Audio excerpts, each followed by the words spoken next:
Voilà. Alors pour bien vous faire voir ce que le chef est capable de réaliser, eh ben, on va le mettre en valeur avec de très très bons produits. Donc avec la pomme de terre, qui est notre partenaire aujourd'hui, et avec le porc de montagne. Également, le thème de la foire est en New York. Vous êtes appuyé sur ce thème pour revisiter un burger. Voilà, c'est complètement l'idée. En fait, on a changé le pain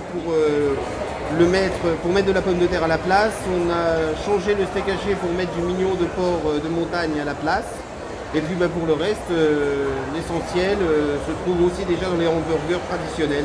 Excepté on a rajouté aussi du Cantal à la place du fromage, tout ce qu'il y a de plus... Voilà, on l'a bien revisité à la façon auvergnate, à la façon de la montagne. Donc, eh bien, on attaque, on vous regarde faire, chef. Hein. On commence par poêler rapidement le mignon de porc qu'on a taillé assez finement, de manière à ce que ça puisse rentrer dans un petit moule. Et ensuite, on va le retirer évidemment. Alors vous le faites revenir rapidement. Du filet mignon de porc coupé finement en tranches, voilà. À sec comme ça, sans matière grasse. Sans matière grasse, il n'y a pas besoin de matière grasse, il y en a déjà assez dans le Cantal, il y en a aussi dans le porc, donc il n'y a pas de raison. D'accord.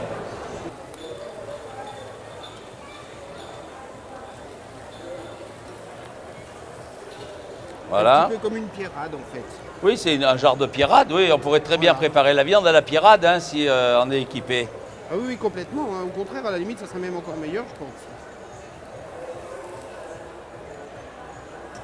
On va pas au bout de la cuisson, hein. On garde un peu rosé. Oui, parce que ensuite, en fait, il faudra mettre le hamburger dans le four pour pouvoir faire fondre le Cantal. Donc, elle finira de cuire à ce moment-là. D'accord. J'ai une petite astuce, mais elle n'est pas obligatoire. Bon, moi, j'ai acheté du tuyau en PVC. C'est pas de la récupération, hein. C'est des tuyaux neufs, hein. Non, je vous le dis parce que... Oui, c'est des tuyaux neufs quand même. Et ça permet justement au niveau du montage de ne pas être obligé de triturer son hamburger dans tous les sens pour arriver à le monter et que ce soit à peu près droit. Donc voilà, c'était juste une petite astuce. Donc on commence avec une rondelle de pommes de terre qu'on a taillée à l'emporte-pièce. Alors elle est cuite ou crue? Elle est blanchie à l'eau, mais al dente, je dirais, de manière à ce qu'au moment de la cuisson au four, elle se termine, quoi. Donc à partir de maintenant, on met les tomates, comme pour un hamburger normal, en fait. Hein, c'est pas plus compliqué. Hein.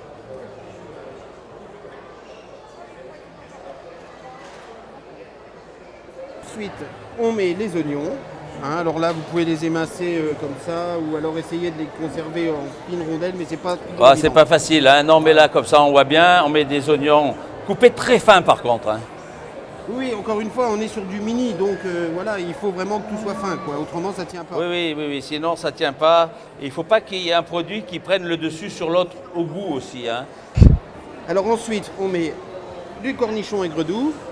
Alors, oui, du gros cornichon, hein, même. Voilà, c'est du gros cornichon. Vous savez, c'est des cornichons qu'on trouve aux États-Unis. Aux États-Unis ou même en Russie d'ailleurs, je crois. Oui. Ah, ils le mangent en légumes, hein. Carrément, oui, en entier. Oui. Le fromage. Ensuite, on met une tranche de fromage. Une tranche de fromage, hein. Donc c'est pas dur. Les tomates, c'était bien rangé. Les oignons, les cornichons, le fromage. Ensuite, on va tailler par contre notre porc de montagne. Notre porc de montagne, cette fois-ci à l'emporte-pièce, pour qu'il puisse tenir aussi dedans. On va donc tailler le mignon de porc. On va donc tailler le mignon de porc à l'emporte-pièce, comme je vous l'ai dit. Alors bon, c'est pas obligé, faut pas que ce soit non plus trop régulier. Il suffit juste que ça rentre dans le moule, encore une fois. Hein. De manière à, il faut pas non plus du gaspillage, quoi. C'est de la viande malgré tout. Oui, mais c'est joli aussi. C'est la perfection. Hein. Et on va pouvoir remettre une rondelle de chaque encore par-dessus, ça va tout tenir?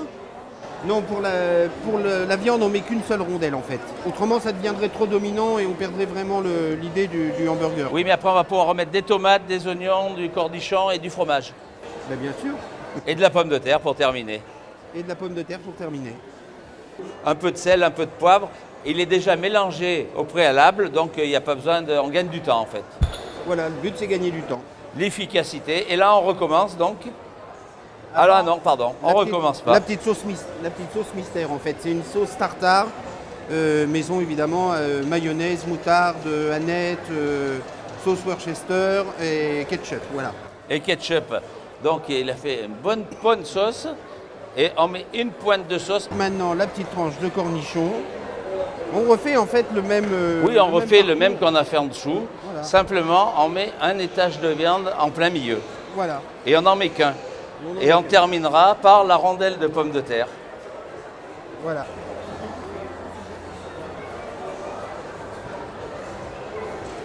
Alors je tiens quand même à rappeler, hein, la pomme de terre c'est important, il faut qu'elle soit fine et qu'elle soit cuite al dente. Autrement, ça fait de la purée et vous ne pouvez pas monter les Voilà, les il hamburgers. faut qu'elle soit al dente. Alors on met le pic et on enlève le cercle au fur et à mesure.